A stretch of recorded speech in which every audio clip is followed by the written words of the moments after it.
Сәлем достар, менің каналыма қош келдіңіздер.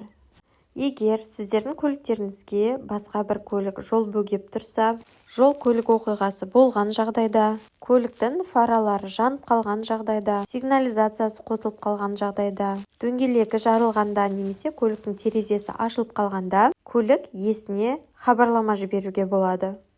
Ол хабарламаны қалай жібереміз? Мен сіздерге үйрететін боламын. Ең алдымен егов мобайлға кіреміз. Еговқа міндетті түрде тіркелген болуларыңыз қажет. Еговқа кіргеннен кейін ең алдымен басты бетті басамыз. Осы жерде танымал қызметтер бар, яғни популярные услуги. Осының ішінде танымал қызметтердің ішінен бізге қажетті қызмет түрін таңдаймыз.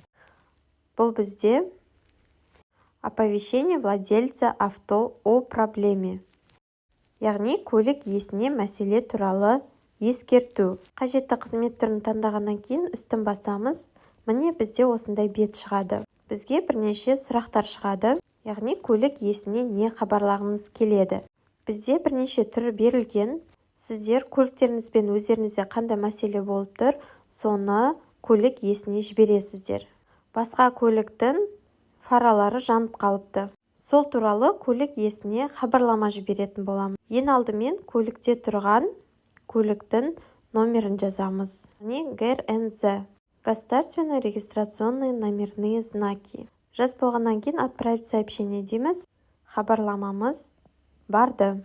Жоғарыда көрсетілгендей дәл осылай көлік иесіне егов арқылы хабарлама барады. Яғни көліктің фаралары жанып қалды.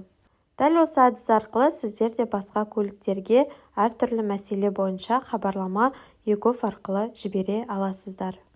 Егер осы видео сіздерге ұнаса, менің каналыма тіркеліп, лайк басып және де комментарий жазуды ұмытпаңыздар.